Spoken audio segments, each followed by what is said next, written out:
की सगळ्यात महत्त्वाचा पार्ट असतो तो म्हणजे तुमचं जे प्रेफरन्स भरता तुम्ही ब्रँडचा असेल किंवा कॉलेजेसचा असेल, जो पर्याय भरता, तर तो भरताना विद्यार्थ्यांनी काय काळजी घ्यायला पाहिजे? ऑप्शन फॉर्म जे आहेत म्हणजे काय की वेगवेगळ्या महाविद्यालयांचा पर्याय विद्यार्थ्यांनी ऑनलाईन पद्धतीने भरणे, की एका फेरीमध्ये आपण किती ऑप्शन्स भरू शकतो, म्हणजे किती पर्याय देऊ शकतो. तर CET सेलच्या नॉर्म्सनुसार एका फेरीमध्ये आपण कोणाच्या मनात हा प्रश्न येऊ शकतो की 300 पर्याय दिले पाहिजेत का पूर्ण. नाही, मग आता हे जे आहे की मागच्या वेळेचा जो रेफरन्स आहे विद्यार्थ्यांना तो कुठे मिळतो? ज्यांना परदेशात जाऊन नोकरी करायची आहे तर त्यांना इलेक्ट्रॉनिक्स आणि टेलिकम्युनिकेशन किंवा कम्प्युटर सर्किट ब्रांचेस ज्या आहेत तर त्याच्यामध्ये त्यांनी जर त्यांचं इंजिनिअरिंग केलं तर भविष्यात त्यांच्या संधी ह्या मोठ्या प्रमाणात आहेत. नमस्कार विद्यार्थी मित्रांनो, मी प्रमोद देशकरी. इन्स्पायर टॉकच्या आपल्या या पॉडकास्टमध्ये आज एक विशेष अतिथी आपल्या स्टुडिओमध्ये आलेले आहे. विद्यार्थी मित्रांनो, आपल्या जीवनामध्ये 12वीचा टप्पा हा खूपच महत्त्वाचा असतो आणि सगळ्यात महत्त्वाचं असतं की 12वीच्या टप्प्यानंतर जी प्रवेश प्रक्रिया असते वेगवेगळ्या आपल्या एज्युकेशनल किंवा शैक्षणिक पात्रासाठी किंवा ज्याला आपण शैक्षणिक प्रवास म्हणतो त्याच्यासाठी. आणि इंजिनिअरिंग जे फेवरेट क्षेत्र आहे प्रत्येक विद्यार्थ्याचं, एक स्वप्न असतं विद्यार्थ्याचं. पण ज्या वेळेस आपण ही प्रवेश प्रक्रिया त्या थ्रू जात असतो, त्या प्रवेश प्रक्रियेमधनं जात असतो, अनंत अडचणी येतात, विद्यार्थ्यांना माहिती नसतं आणि एक माहितगार, एक दीपस्तंभ आपल्याला लागणार असतो. आणि ते जे माहितगार असतात त्यांनी जर खूप चांगल्या पद्धतीने आपल्याला काउन्सिलिंग दिली तर आपला हा टप्पा सोयीस्कर आणि सोपा होतो आणि त्या पुढील वाटचाल जी आहे ही खूप चांगली होते. तर विद्यार्थी मित्रांनो, आज आपल्या स्टुडिओमध्ये आपल्याला जे अतिथी लाभलेले आहेत त्यांचा मी परिचय करून देतो. आज आपल्या स्टुडिओमध्ये आलेले आहेत डॉक्टर संदीप कदम सर. हे प्राचार्य आहेत keystone college of engineering Pune येथे. त्यांचा एकूण शैक्षणिक आणि इंडस्ट्रीमधला जो अनुभव आहे तो 20 वर्षाचा असा गाढा अनुभव आहे, मोठा अनुभव आहे. ते स्वतः सॉफ्टवेअर कंपनीमध्ये व्हाईस प्रेसिडेंट सुद्धा होते आणि त्याच्या व्यतिरिक्त त्यांच्या अंडर त्यांनी जे PhD केलेली आहे कॉम्प्युटर इंजिनिअरिंगमध्ये, त्यांच्या अंडर त्यांच्या गायडन्सच्या खाली 9 जणांची जी PhD आहे ती सुद्धा संपूर्ण झालेली आहे. विद्यार्थी मित्रांनो, असे गाढे अभ्यासक आणि एक चांगले मार्गदर्शक आणि या प्रवेश प्रक्रियेला जाणून घेतलेले एक जाणकार आपल्या स्टुडिओमध्ये आलेले आहेत. संदीप कदम सर, मी आमच्या स्टुडिओमध्ये आपलं स्वागत करतो. नमस्कार. नमस्कार. सर्वात पहिला प्रश्न माझा हा असेल सर, की 12वी झाल्यानंतर विद्यार्थ्यांना हे माहिती असतं की आपल्याला इंजिनिअरिंगला जायचंय, पण प्रवेश प्रक्रिया काय आहे, त्याची संपूर्ण स्टेप्स काय असतात आणि कुठल्या कुठल्या स्टेप्सवर काय काळजी घ्यायला पाहिजे हे विद्यार्थ्याला माहिती नसतं. ज्यांना माहिती आहे त्यांना माहिती असतं, पण बऱ्याच जणांना, जे ग्रामीण भागातले विद्यार्थी आहेत, जे शहरी भागातलेही काही विद्यार्थी आहेत, त्यांना त्या अडचणी येतात. तर सगळ्यात पहिल्यांदा तर आमच्या विद्यार्थ्यांना ही प्रोसेस समजून सांगा आणि त्यानंतर आपण एक एक जे प्रोसेस आहे, एक एक टप्पा जो आहे तो जाणून घेऊया, जेणेकरून विद्यार्थ्यांना त्याचा फायदा होईल प्रवेश प्रक्रिया पार करताना. अगदी योग्य प्रश्न विचारलेला आहे प्रमोद सर तुम्ही. प्रवेश प्रक्रिया जी अभियांत्रिकीची आहे, इंजिनिअरिंगची आहे, त्याच्या पूर्वीचा जो टप्पा असतो तो म्हणजे विद्यार्थ्यांची शैक्षणिक पात्रता. म्हणजे जे आपले विद्यार्थी 12वीची परीक्षा देतात आणि त्यांना बोर्डाच्या एक्झाममध्ये जे मार्क्स मिळालेले असतात, तर पहिला जो क्रायटेरिया असतो तो या मार्कांच्या आधारावर असतो. तो क्रायटेरिया म्हणजे फिजिक्स, केमिस्ट्री आणि मॅथमॅटिक्स या विषयांमध्ये विद्यार्थ्यांना ओपन कॅटेगरीच्या 45% गुण मिळाले पाहिजेत आणि रिझर्व्ड कॅटेगरीच्या विद्यार्थ्यांना 40% गुण मिळाले पाहिजेत. जे केमिस्ट्री हा विषय असतो हा ऑप्शनल असतो, त्याच्याऐवजी कम्प्युटर किंवा IT किंवा इतर वोकेशनल सब्जेक्ट जे आहेत त्याचे पण गुण जे आहेत, ते मार्क जे आहेत ते गृहीत धरल्या जाऊ शकतात. ही पहिली इलिजिबिलिटी क्रायटेरिया असते. दुसरं म्हणजे या विद्यार्थ्यांनी राज्य शासनातर्फे घेण्यात येणारी MSc CET फिजिक्स, केमिस्ट्री आणि मॅथमॅटिक्स या विषयांसकट दिलेली पाहिजे आणि त्याच्यामध्ये त्यांचा नॉन झिरो स्कोर असला पाहिजे. किंवा विद्यार्थ्यांनी केंद्र शासन म्हणजे IITs मार्फत घेण्यात येणारी JEE ही एक्झाम दिली पाहिजे. या 2 गोष्टी जर विद्यार्थ्यांच्या असतील तर ते इंजिनिअरिंगच्या प्रवेश प्रक्रियेसाठी पात्र आहेत. सोबतच 2025-26चे जे ॲडमिशन आहेत त्याच्यामध्ये ही जी जो पहिला टप्पा आहे हा टप्पा पूर्ण झालेला आहे. म्हणजे 12वी बोर्डाची जी परीक्षा आहे ती झालेली, त्याचा निकाल लागलेला आहे. प्रवेश प्रक्रिया जी आहे ती MST CET आणि JEE त्याचे पण निकाल लागलेले आहेत.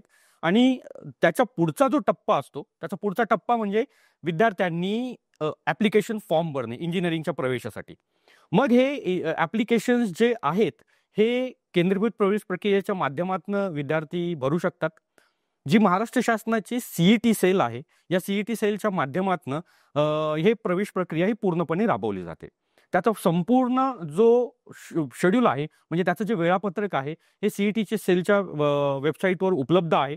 त्याच्यानुसार विद्यार्थ्यांनी ॲप्लिकेशन फॉर्म आत्ता भरलेले आहेत आणि जी ॲप्लिकेशन फॉर्म भरल्यानंतरची पुढची स्टेप जी असते, जी CET सेलकडनं राबवली जाते, ती म्हणजे विद्यार्थ्यांचं मेरिट लिस्ट जी आहे ती डिस्प्ले करणे. तर ही मेरिट लिस्ट सुद्धा फायनल मेरिट लिस्ट डिस्प्ले झालेली आहे. त्याच्या आधी प्रोव्हिजनल मेरिट लिस्ट होती आणि त्यामध्ये विद्यार्थ्यांच्या काही तक्रारींची दखल घेण्यात येते आणि फायनली फायनल मेरिट लिस्ट ही जी काय आहे ती डिस्प्ले होती, ती 25 तारखेला आलेली आहे. आणि 26 तारीख म्हणजे आजपासनं विद्यार्थ्यांचे ऑप्शन फॉर्म हे भरणं सुरू आहेत. तर हे ऑप्शन फॉर्म जे आहेत म्हणजे काय, की वेगवेगळ्या महाविद्यालयांचा पर्याय विद्यार्थ्यांनी ऑनलाईन पद्धतीने भरणे. मग याच्यामध्ये वेगवेगळ्या फेऱ्या असतात. याला आपण cap round 1, cap round 2, cap round 3 आणि कॅप राऊंड 4 असे प्रकारे 4 फेऱ्या ज्या आहेत या CET सेल मार्फत राबवल्या जातात. मागच्या वर्षीपर्यंत या ज्या फेऱ्या होत्या या 3च होत्या, पण यावर्षी त्याच्यात एक अधिकची फेरी ही ॲड झालेली आहे. म्हणजे एक राऊंड जो आहे तो अधिकचा आलेला आहे आणि विद्यार्थ्यांना हा 4था राऊंड विद्यार्थ्यांच्या फायद्यासाठी उपलब्ध करून देण्यात आलेला आहे.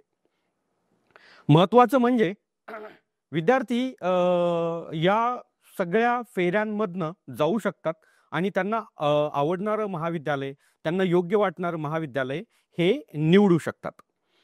सगळ्यात महत्त्वाचं म्हणजे कॅप राऊंड 1 जो आहे आता, तर हा कॅप राऊंड 1 साठी 3 दिवस दिलेले आहेत. अशाच पद्धतीनं बाकीच्या राऊंडसाठी सुद्धा विद्यार्थ्यांना वेळ दिला जातो.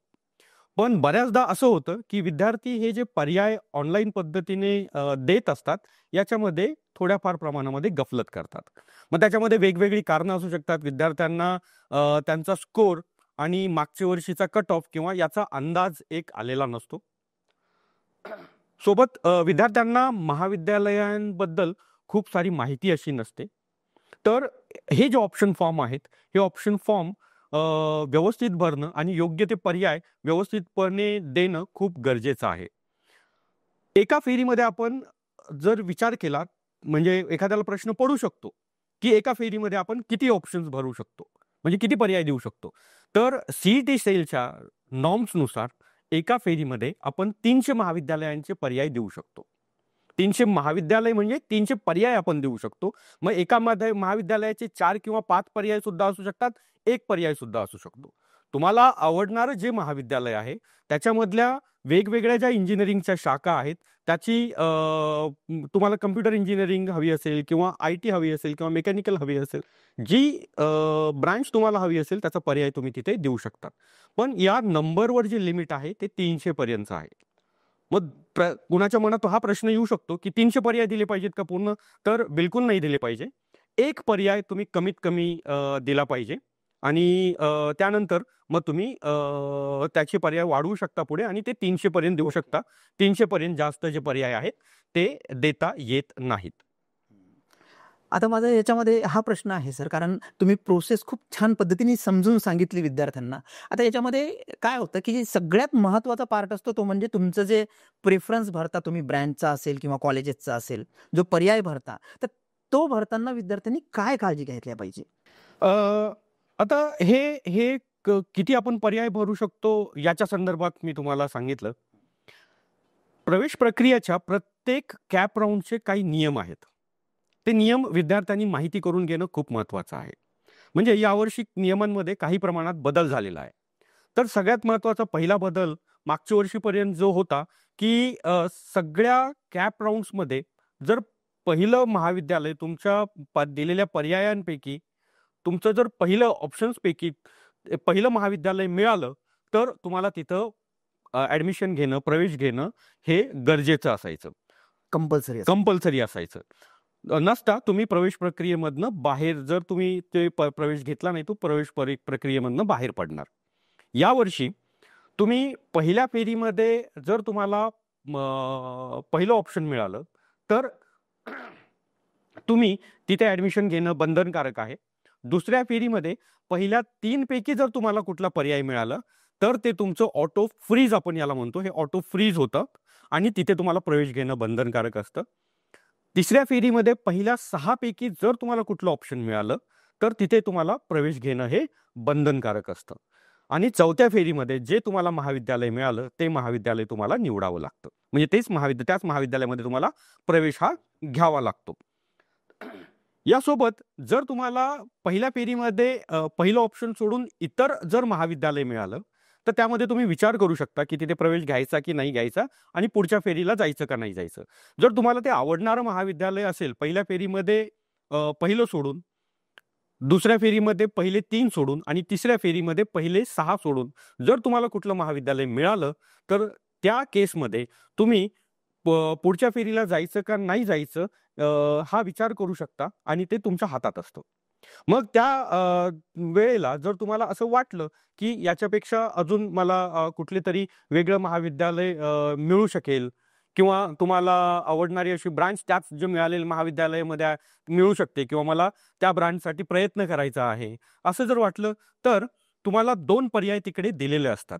मग ते 2 पर्याय काय असतात तर एक म्हणजे तुम्ही जे मिळालेलं महाविद्यालय आहे ते फ्रीज करून त्या महाविद्यालयाला जाऊन ऍडमिशन घेऊ शकता आणि ऍडमिशन घेण्याच्या पूर्वी तुम्हाला जे डॉक्युमेंट्स आहेत ते फिजिकली ARC सेंटर जे आहेत तिथे जाऊन व्हेरीफाय करून घ्यावे लागतात किंवा यावर्षीपासून ऑनलाईन व्हेरिफिकेशन जे आहे याचा सुद्धा पर्याय CET सेल मार्फत देण्यात आलेला आहे. म्हणजे विद्यार्थी ऑनलाईन पद्धतीने स्वतः सगळे डॉक्युमेंट्स व्हेरीफाय करू शकतात.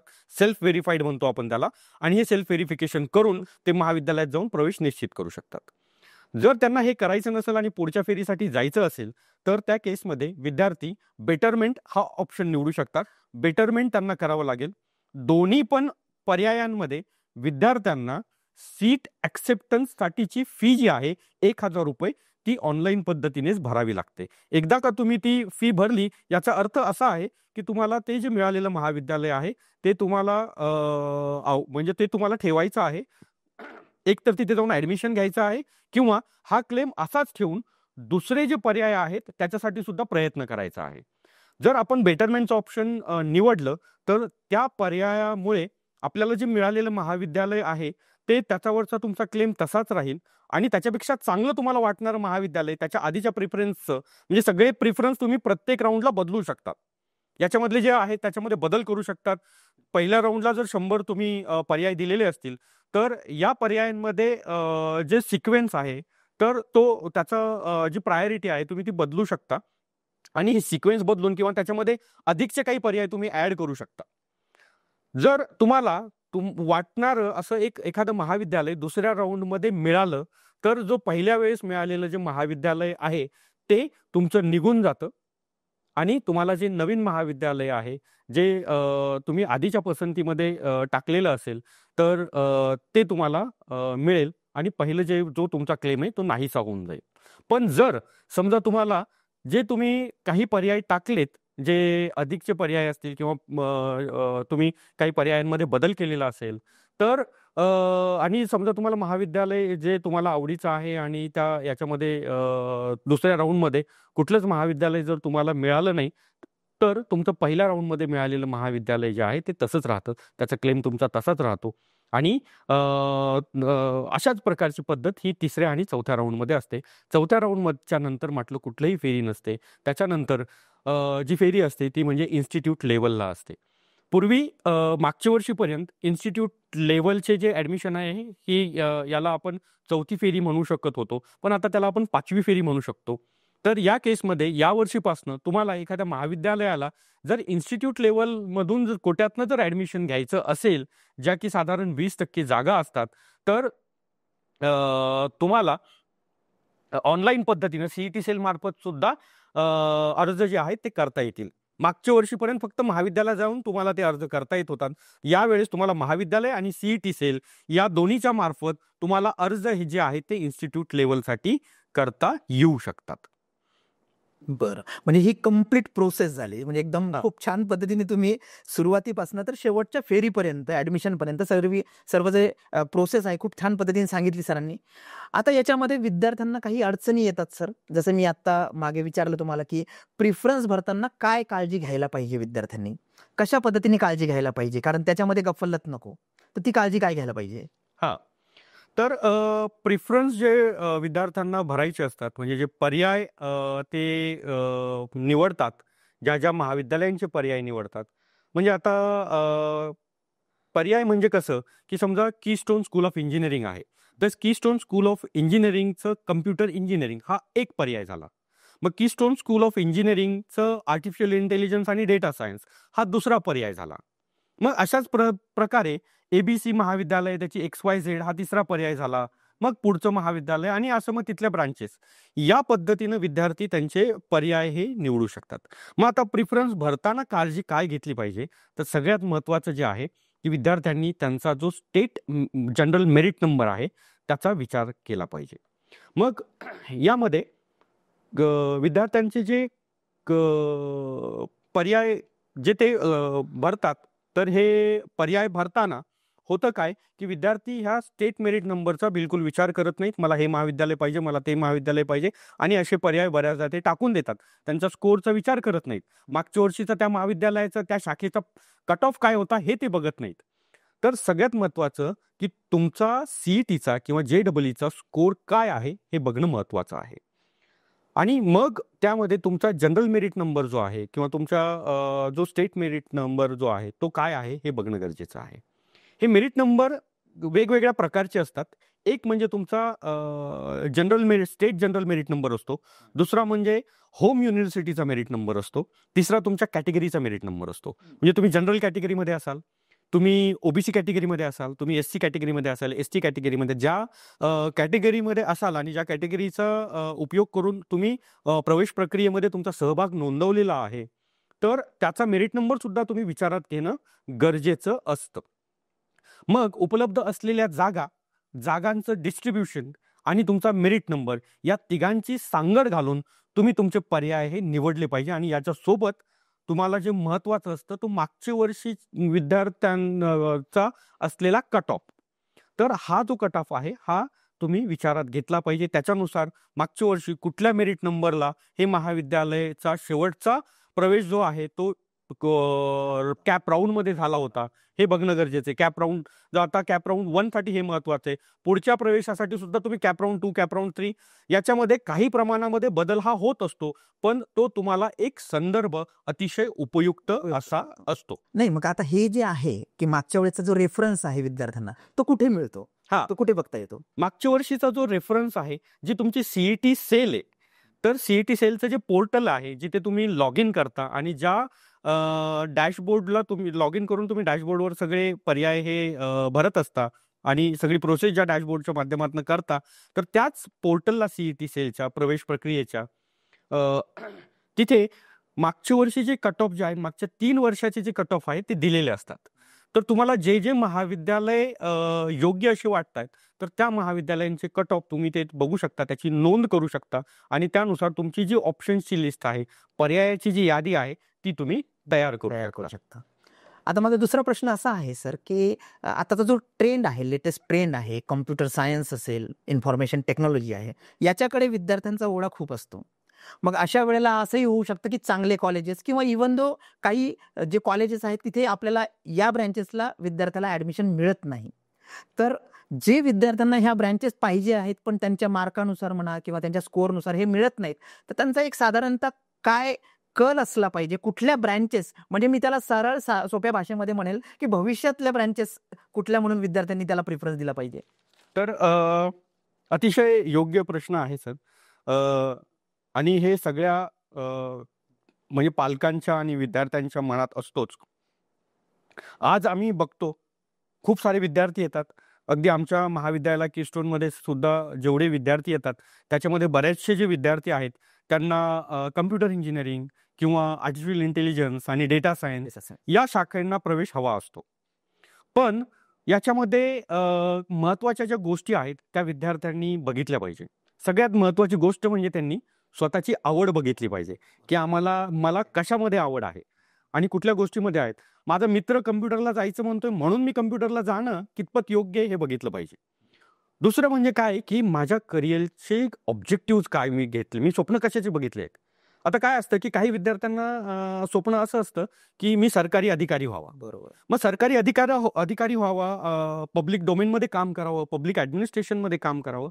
तर अशा विद्यार्थ्यांनी सिव्हिल, मेकॅनिकल किंवा इलेक्ट्रिकल या ब्रांचची निवड करावी, ज्याच्यामध्ये की त्यांना पब्लिक ॲडमिनिस्ट्रेशनसाठी काम करायला भरपूर संधी उपलब्ध असतात. सगळ्यात महत्त्वाचं सिव्हिल इंजिनिअरिंग जे आहे, तर सिव्हिल इंजिनिअरिंगच्या माध्यमातून विद्यार्थ्यांना शासकीय सेवेमध्ये भरपूर सारे रोजगाराच्या संधी ज्या आहेत, त्या पर्याय जे आहेत ते खूप सारे उपलब्ध आहेत. त्या खालोखाल मेकॅनिकल इंजिनिअरिंग जे आहे, तर मेकॅनिकल इंजिनिअरिंग आणि इलेक्ट्रिकल इंजिनिअरिंगमध्ये सुद्धा मोठ्या प्रमाणात अशा संधी ज्या उपलब्ध आहेत. एक उदाहरण म्हणून मी सांगतो, की आमच्याकडे एक विद्यार्थिनी होती, म्हणजे मागच्या वर्षी 2024ची जी पासआउट आहे, तर तिला आपली जी जलसंपदा विभाग आहे, म्हणजे की स्कूल ऑफ इंजिनिअरिंगची मेकॅनिकल इंजिनिअरिंगची 24ची पासआउट डिपार्टमेंट. हां. तर या जलसंपदा विभागामध्ये छत्रपती संभाजीनगर विभागामध्ये ती असिस्टंट इंजिनियर म्हणून काम करते. अरे वा. जर मेकॅनिकल इंजिनिअरिंग मुलींना निवडलं तर त्यांना जे आरटीओ म्हणून काम करण्याची तर त्या खूप मोठ्या संधी उपलब्ध आहेत. अशाच प्रकारच्या चांगल्या संधी ह्या विद्यार्थ्यांना उपलब्ध आहेत. तर तुमचं पहिलं जे समजा कोणाला स्वप्न आहे, की मला सरकारी नोकरीमध्ये जायचे, शासकीय सेवेत जायचं आहे, तर त्यामध्ये तुम्ही या ब्रांचेसची निवड करू म्हणजे शकता. विद्यार्थ्यांनी त्याचा फील्ड ऑफ इंटरेस्ट बघितला पाहिजे, त्याचा फील्ड ऑफ कारण त्याच्यामध्ये आपल्याला काम करायचं असतं. हो. काही विद्यार्थ्यांना असं वाटतं, की मी सीईओ म्हणून काम करावं, परदेशात जाऊन नोकरी करावी. तर ज्यांना परदेशात जाऊन नोकरी करायची आहे, तर त्यांना इलेक्ट्रॉनिक्स आणि टेलिकम्युनिकेशन किंवा कम्प्युटर सर्किट ब्रांचेस ज्या आहेत, तर त्याच्यामध्ये त्यांनी जर त्यांचं इंजिनिअरिंग केलं तर भविष्यात त्यांच्या संधी ह्या मोठ्या प्रमाणात आहेत. सिव्हिल आणि मेकॅनिकल, इलेक्ट्रिकल यांना पण आहेत. पण जर आपण दोघांचं कंपॅरिझन केलं तर computer, artificial intelligence, data science या इंजिनियर्सला परदेशात मोठ्या प्रमाणात नोकऱ्या ज्या आहेत त्या उपलब्ध आहेत. सर, माझा पुढचा प्रश्न असा आहे, की विद्यार्थी जेव्हा कॉलेज सिलेक्ट करतो तर त्याबद्दलची माहिती कुठे अवेलेबल असते? म्हणजे विद्यार्थ्यांनी कॉलेजबद्दल माहिती करून घेणं. आता बऱ्याचदा काय होतं, की फक्त कोड त्याला माहिती असतो किंवा कॉलेजची नाव माहिती असतात, पण त्या कॉलेजमध्ये प्लेसमेंट झालेली आहे की नाही, त्यांचा काय हिस्ट्री आहे किंवा कशा पद्धतीने तिथे याच्या अगोदरचे जे कोर्सेस आहेत ते एक्झिक्यूट झालेले आहेत. तर हे विद्यार्थ्याला जर माहिती पाहिजे असेल तर त्यांनी कुठे ही माहिती घेतली पाहिजे आणि ती माहिती ऑथेंटिक आहे की नाही हे कसं चेक करायचं? तर कॉलेज जे आहे, तर कुठलंही जे महाविद्यालय आहे ते निवडताना म्हणजे तुमची जी पर्यायांची यादी तयार करताय, तर मी खूपदा माझ्या वेगवेगळ्या सेमिनार्समध्ये हे सांगत असतो सर, की महाविद्यालयाची जी निवड तुम्ही करताय, तुमच्या यादीमध्ये जेव्हा एखादं महाविद्यालय घेताय, तर त्यावेळेस काही महत्त्वाचे पॅरामीटर्स आहेत जे विद्यार्थ्यांनी विचारात घेतले पाहिजे, पालकांनी विचारात घेतले पाहिजे. सगळ्यात पहिला जो पॅरामीटर आहे याच्यामध्ये म्हणजे निकष ज्याला म्हणू आपण, तर तो आहे त्या महाविद्यालयाचं ॲक्रिडिटेशन काय आहे. बरोबर. तर आता नॅशनल असेसमेंट अँड ॲक्रिडिटेशन काउन्सिल किंवा NBA हे महाविद्यालयांचे जे आहेत हे ॲक्रिडिटेशन करत असतात. म्हणजे ज्या केंद्र शासनाच्या स्वायत्त संस्था आहेत, जे महाविद्यालयाचं परीक्षण करून त्यांना मानांकन देतात. तर नॅक जे आहे त्याचं मानांकन समजा A ग्रेडचं असेल तर ते महाविद्यालय तुम्ही निवडायला काही हरकत नाही. जसं कीस्टोन स्कूल ऑफ इंजिनिअरिंग हे याचं मानांकन नॅकचं A ग्रेडचं आहे. तर ती एक पॅरामीटर. दुसरं, या महाविद्यालयाच्या वेगवेगळ्या रँकिंग्स असतात. वेगवेगळ्या ज्या खाजगी संस्था आहेत ह्या सुद्धा रँकिंग ज्या आहेत त्या प्रसिद्ध करत असतात. आता कीस्टोन स्कूल ऑफ इंजिनिअरिंगची टाइम्स ऑफ इंडियाची जी 2024ची रँकिंग होती ऑल ओव्हर इंडिया, ती 106 होती among all private engineering institute.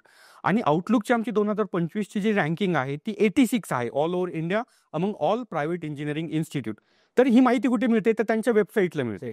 मग ती माहिती तुम्हाला जर अगदी व्हॅलिडेट करायची असेल तर तुम्ही त्या टाइम्स ऑफ इंडियाच्या वेबसाईटला जाऊ शकता किंवा आउटलुकला जाऊन बघू शकता. मग अशा रँकिंग देणाऱ्या, तर हा पॅरामीटर तुम्ही बघितला पाहिजे. त्याचं जे व्हॅलिडेशन आहे ते केलं पाहिजे. दुसरं म्हणजे काय असतं, की त्या महाविद्यालयामध्ये असलेले प्राध्यापक, तिथे म्हणजे टीचिंग स्टाफ कसा आहे, त्यांचा ॲव्हरेज एक्सपिरियन्स किती आहे. आता आमच्याकडे एक उदाहरण देतो सर तुम्हाला. आमच्याकडे एक राजेश बारपटे म्हणून एक प्राध्यापक आहेत. ते इलेक्ट्रॉनिक्स आणि टेलिकम्युनिकेशन या विभागात शिकवतात. त्यांचं राजेश बारपटेज ट्युटोरियल म्हणून एक यूट्यूब चॅनल आहे. इलेक्ट्रॉनिक्सचे वेगवेगळ्या सब्जेक्टचे ते त्यांनी भरपूर सारे व्हिडिओज त्यांनी दिलेले आहेत. महाराष्ट्रातले नाही तर भारतातले विद्यार्थी त्यांचं ते यूट्यूब चॅनल बघून इलेक्ट्रॉनिक्सच्या विषयामध्ये पास होतात. जवळपास 21,000पेक्षा जास्त विद्यार्थी जे आहेत ते फॉलोअर्स आहेत. तर अशा पद्धतीनं कुठले प्राध्यापक तिथे आहेत, त्यांचा ॲव्हरेज एक्सपिरियन्स किती आहे, हे तुम्हाला त्यांच्या वेबसाईटला जाऊन कळतं किंवा त्या महाविद्यालयाला जाऊन सुद्धा तुम्हाला हे कळू शकतं. सोबतच काय असतं की कुठल्याही महाविद्यालयाचा पर्याय निवडताना तिथे जे लॅबोरेटरीज आहेत म्हणजे इन्फ्रास्ट्रक्चर म्हणजे फक्त बिल्डिंग्स नाहीत, तर तिथलं जे लॅबोरेटरी असेल, तिथले जे उपकरणं आहेत ते उपकरणं हे अत्याधुनिक आहेत का, तंत्रज्ञान हे वेगानं बदलतंय, मग या बदलत्या तंत्रज्ञानासाठी असणाऱ्या लॅब तिथे आहेत का, मग इंडस्ट्रीचे कोलॅबरेशनमध्ये तिथे लॅब केलेले आहेत का.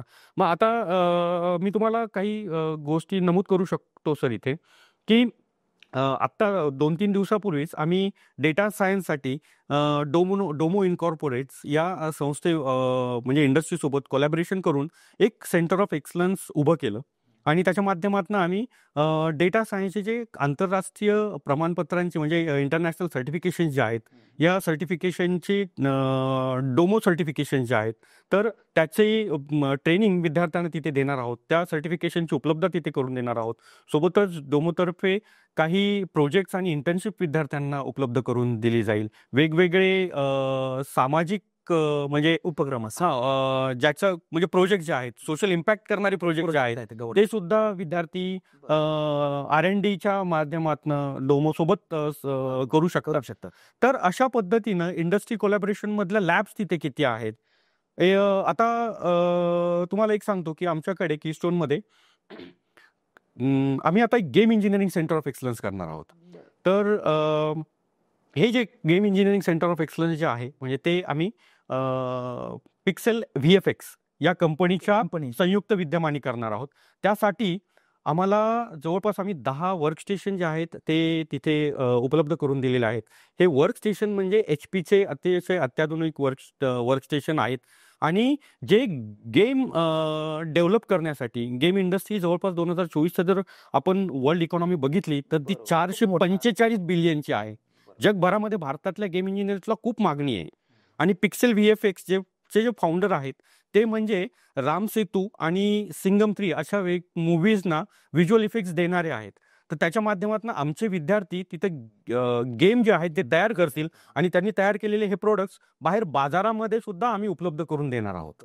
तर अशा प्रकारचे कोलॅबरेशन जे आहेत ते बघणं गरजेचं आहे. इन्फ्रास्ट्रक्चर जे आहे ते बघणं गरजेचं आहे आणि विद्यार्थ्यांच्या दुसरा एक महत्त्वाचा पॅरामीटर असतो, हे इंडस्ट्रियल कोलॅबरेशन कसं आहे हे तर बघितलं पाहिजेच, पण याच्यासोबत अजून एक पर्याय जो असतो, अजून एक पॅरामीटर जो असतो तो म्हणजे विद्यार्थ्यांच्या सर्वांगीण विकासासाठी तिथे काय काय केलं जातं. पर्सनॅलिटी म्हणजे फक्त करिक्युलम जो आहे तो शिकवून विद्यार्थ्यांना आपण नोकरी तर देऊ शकतो, पण ज्या मोठमोठ्या संधी ज्या उपलब्ध आहेत तिथपर्यंत जर विद्यार्थ्याला नेऊन पोहोचवायचं असेल तर त्यांचा सर्वांगीण विकास हा झाला पाहिजे. आणि हा सर्वांगीण विकासामध्ये सर्वात महत्त्वाचं असतं की इंडस्ट्रीला काय लागणार आहे. आज विद्यार्थ्यांना 1 करोडपेक्षा जास्त वार्षिक पगाराची नोकरीही मिळत आहे आणि 4 लाखाची पण नोकरी मिळत आहे. मग हा जो फरक आहे, हा फरक जो आहे तो भरून काढला गेला पाहिजे आणि त्याच्यासाठी त्यांना फॉरेन लँग्वेज आम्ही आमच्याकडे जॅपनीज आणि जर्मन या फॉरेन लँग्वेजची ट्रेनिंग विद्यार्थ्यांना देत असतो. त्याचे फक्त ट्रेनिंग नाही तर सर्टिफिकेशन सुद्धा आम्ही करून घेत असतो. आमच्याकडे एक खूप चांगला असा उपक्रम आम्ही राबवतो ज्याला आम्ही इंडस्ट्री मेंटरशिप प्रोग्राम म्हणतो. भारतामध्ये आम्ही एकच महाविद्यालय आहे की जे हे इंडस्ट्री मेंटरशिप प्रोग्राम राबवतो, ज्याच्यामध्ये जवळपास 40 मेंटर हे इंडस्ट्रीतले ज्यांचा जवळपास 25 म्हणजे 2 दशकांपेक्षा जास्त अनुभव आहे आणि जे वेगवेगळ्या पदांवर म्हणजे अगदी CEO, फाउंडर, त्याच्यानंतर व्हाईस प्रेसिडेंट, डायरेक्टर अशा पदांवर बहुराष्ट्रीय कंपन्यांमध्ये ते काम करत आहेत आणि ते पूर्ण 1 वर्षभर आमच्या विद्यार्थ्यांचे मार्गदर्शक म्हणजे मेंटर म्हणून काम करतात. तर असे उपक्रम विद्यार्थ्यांच्या सर्वांगीण विकासासाठी आहेत का, जी इंडस्ट्रीची गरज आहे त्या गरजेनुसार तिथे ट्रेनिंग दिली जाते का, तिथे इंडस्ट्रीमध्ये जे प्रोजेक्ट्स चालतात या प्रोजेक्ट्सवर काम करायची संधी विद्यार्थ्यांना मिळते का.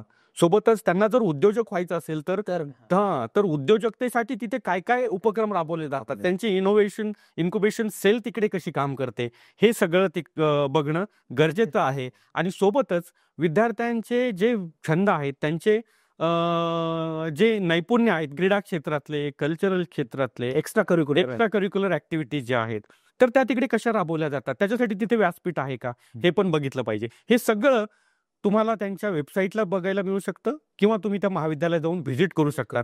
पण हे जे मी सांगितलेले पॅरामीटर्स आहेत, हे बघणं अतिशय गरजेचं आहे आणि त्याच्यानुसार तुमची लिस्ट जी आहे ती तयार करायला पाहिजे. डॉक्टर संदीप सर आपल्यासोबत आहेत आणि ते खूप चांगल्या पद्धतीने ही प्रवेश प्रक्रिया त्यांनी समजून सांगितली. जसं आपण नेहमी म्हणतो की if your profession is your field of interest then every day is holiday. तर तुम्हाला त्याच्यात काम करायचं आहे विद्यार्थ्याला, त्याच्यामुळे ब्रँड सिलेक्ट करताना खूप काळजी घ्यावी लागणार आहे, कारण ते काम तुम्हाला आयुष्यभर करायचं आहे. आता याच्यामध्ये दुसरी गोष्ट ही आहे की विद्यार्थी ज्यावेळेस प्रवेश प्रक्रियेमध्ये जातो आणि त्याच्यात तो कंप्लीट प्रोसेस करून एखादी ब्रँच निवडतो, तर त्याच्यामध्ये खूप सारे पैलू असतात सर. तर याच्यामध्ये विद्यार्थ्यांनी अजून काय काळजी घ्यायला पाहिजे ह्या सगळ्या याच्यामध्ये जाताना, त्याच्याबद्दल आम्हाला सांगा. एक महत्वाची काळजी जी विद्यार्थ्यांनी घेतली पाहिजे, तर ते म्हणजे ते कुठल्या विद्यापीठाच्या परिक्षेत्रात येतात ते बघितलं पाहिजे. कारण काय असतं की विद्यार्थी 10वी आणि 12वी एका कुठल्या तरी विभागातनं तो करत असतो आणि त्यानुसार त्याचं परिक्षेत्र हे ठरलं जातं. म्हणजे उदाहरण द्यायचं झालं तर नगर, नाशिक आणि पुणे या 3 जिल्ह्यातनं जर काही विद्यार्थ्यांनी 10वी आणि 12वी पूर्ण केलेली असेल, तर ते पुणे क्षेत्राच्या परिक्षेत्रात येतात आणि पुणे विभागामध्ये असलेल्या अभियांत्रिकी महाविद्यालयाच्या 70% जागा या 3 जिल्ह्यातल्या विद्यार्थ्यांना उपलब्ध असतात आणि 30% जागा या इतर जिल्ह्या जे आहेत नगर, नाशिक आणि पुणे सोडून त्यांना ते उपलब्ध असतात. तर त्यानुसार त्यांनी जो त्यांचा मेरिट नंबर आहे तो बघून आणि ते 30% येत असतील किंवा 70% येत असतील, तर किती जागा उपलब्ध आहेत हे बघणं गरजेचं आहे. तर हा एक महत्वाचा जो मुद्दा आहे विद्यार्थ्यांनी विचारात घेतला पाहिजे. याच्यामध्ये अजून मला एक विचारायचं आहे सर, की प्रत्येकच विद्यार्थ्याची आर्थिक परिस्थिती ही खूप चांगली असेल असं राहत नाही. पण विद्यार्थ्याला तरी इच्छा असते की मला कॅप राऊंड मधनं या कॉलेजला नाही, निदान ही स्पेसिफिक फी मला भरता यावी. तर आर्थिक अडचण असलेल्या विद्यार्थ्यांसाठी शासनाच्या, मग ते राज्य सरकार असो किंवा केंद्र सरकार असो, याच्या काही योजना किंवा स्कॉलरशिप्स आहेत का, त्याबद्दल सुद्धा आमच्या विद्यार्थ्यांना सांगावं. की अभियांत्रिकीला प्रवेश जेव्हा ते घेतात, तर त्यांना अभियांत्रिकीला प्रवेश कुठल्या ना कुठल्या महाविद्यालयात मिळेल. पण एखादी शाखेसाठी म्हणजे कम्प्युटर हवंय म्हणून एक अमुक महाविद्यालय त्यांनी निवडलं आणि ते महाविद्यालय जर समजा भविष्यामध्ये त्यांना अपेक्षित असलेली जी गुणवत्ता जी आहे ती जर त्यांची तयार करून देऊ शकत नसेल, तर त्यामुळं विद्यार्थ्यांना बऱ्याच वेळेस पुढे जाऊन पश्चाताप हा होऊ शकतो. त्यामुळं विद्यार्थ्यांनी शाखेची जी प्रायोरिटी आहे त्याच्याऐवजी महाविद्यालयाची प्रायोरिटी आवर्जून द्यावी. म्हणजे चांगलं महाविद्यालय आपल्याला कसं मिळेल, त्यानंतर मग आपल्याला आवडणारी शाखा जी आहे या चांगल्या महाविद्यालयामध्ये कशी मिळू शकेल हे त्यांनी बघितलं पाहिजे. सोबतच विद्यार्थ्यांना आर्थिक अडचण हा अडथळा बिलकुलच कुठल्याही व्यावसायिक शिक्षणासाठी नाहीये. म्हणजे सगळ्याच व्यावसायिक शिक्षणासाठी महाराष्ट्र शासनातर्फे आणि केंद्र शासनातर्फे वेगवेगळ्या स्कॉलरशिप्स म्हणजे शिष्यवृत्ती ह्या देण्यात येतात. अगदी जर आपण बघायला गेलं तर SC category, ST category, SBC category, OBC category या सर्व ज्या कास्ट कॅटेगरीमधनं कॅप राऊंडमधनं जे विद्यार्थी ॲडमिशन घेतात त्या सगळ्यांना वेगवेगळ्या प्रकारच्या स्कॉलरशिप्स या राज्य शासन आणि केंद्र शासनाच्या माध्यमातून देण्यात येतात. सोबतच ओपन कॅटेगरी आणि EWS कॅटेगरीचे जे विद्यार्थी आहेत त्यांना सुद्धा विविध स्कॉलरशिप ज्या आहेत शासनामार्फत देण्यात येतात. फक्त त्यांनी केंद्रीभूत प्रवेश प्रक्रियेमार्फत प्रवेश त्यांचा निश्चित करणं गरजेचं असतं. फक्त कॉलेजची फी भरण्यासाठी स्कॉलरशिप नाहीये मित्रांनो, तर तुमचा वसतिगृहाचा जो मेंटेनन्स आहे त्याच्यासाठी सुद्धा वेगवेगळ्या स्कॉलरशिप उपलब्ध आहेत आणि या स्कॉलरशिप घेऊन तुम्ही इंजिनिअरिंगचं जे आहे ते शिक्षण पूर्ण करू शकता. विद्यार्थ्यांना इंजिनिअरिंगचा प्रवेश हा कुठल्या ना कुठल्या महाविद्यालयामध्ये मिळणार आहे. तुम्ही महाविद्यालय चांगलं निवडावं. शाखेचा जो तुमचा हट्ट आहे तो हट्ट भविष्यातल्या ज्या संधी आहेत की कुठल्या शाखेसाठी काय संधी आहेत या बघून पर्याय जे आहेत ते निवडले पाहिजे. आणि मित्रांनो, इंजिनिअरिंगला ॲडमिशन मिळालं म्हणजे सगळं झालं असं नाही. तर तुमची ही फक्त एलिजिबिलिटी आहे, ही फक्त पात्रता आहे. खरा इंजिनियर तुम्ही 4 वर्षानं घडणार आहात. तर त्यामुळे खरा जो अभियंता आहे ते 4 वर्षांनी दिसणार आहे. ज्यावेळेस तुम्ही 3ऱ्या वर्षा संपल्यानंतर 4थ्या वर्षी वेगवेगळ्या इंडस्ट्रीजचे इंटरव्ह्यू द्याल आणि त्याच्यामधनं मोठमोठ्या पगाराचे नोकरीचे ऑफर लेटर्स तुमच्याकडे येतील. त्यावेळेस तुम्ही खऱ्या अर्थानं एक उत्तम इंजिनियर झालेले असाल. पण त्यासाठी खूप मोठे परिश्रम जे तुम्हाला आहेत ते घ्यावे लागतील. इंजिनिअरिंगला ॲडमिशन मिळालं म्हणजे सगळं झालं असं नाही. पण त्याच्यामध्ये सुद्धा जसे तुम्ही 12वीला कष्ट केले त्याच्यापेक्षा जास्त कष्ट तुम्हाला करायचे आहेत. फक्त अभ्यासामध्ये नाही तर तुमचा सर्वांगीण जो विकास आहे, तुमची पर्सनल ज्या वेगवेगळ्या स्किल्स आहेत, सॉफ्ट स्किल्स आहेत, या सुद्धा तुम्हाला आत्मसात कराव्या लागतील. इंडस्ट्रीच्या असणाऱ्या गरजा त्यानुसार तुम्हाला अधिकाधिक ज्ञान जे आहे ते आत्मसात करावं लागेल. वेगवेगळ्या प्रोजेक्ट्सवर तुम्हाला काम करावं लागेल आणि हे सगळं काम करून एक उत्तम इंजिनियर तुम्हाला बनावं लागेल. आणि मग ह्या ज्या संधी तुमच्याकडे जगभरामध्ये उपलब्ध आहेत तर त्या तुम्ही निश्चितपणे तुमच्यासाठी घेऊ शकता. खूप छान माहिती आपल्याला संदीप सर देत आहेत. आपले जे विद्यार्थी आहेत या विद्यार्थ्यांना नक्कीच या सेशनचा खूप चांगल्या प्रकारे फायदा होईल. आणि आत्ता प्रोसेससुद्धा सुरू आहे. तर खूप चांगल्या वेळेला सर आपल्या स्टुडिओमध्ये आलेत. त्यांनी आपल्या विद्यार्थ्यांना मार्गदर्शन केलं. जी काही प्रवेश प्रक्रिया आहे ती समजून सांगितली. कॉलेजबद्दल सगळी माहिती सांगितली की कशा पद्धतीने आपल्याला काळजी घ्यायला पाहिजे. तर डॉक्टर संदीप सर आपल्या स्टुडिओमध्ये आलेत इन्स्पायरच्या आणि त्यांनी विद्यार्थ्यांना मार्गदर्शन केलं. याबद्दल मी इन्स्पायर टॉकच्या टीमतर्फे सर आपले आभार मानतो. धन्यवाद. थँक्यू.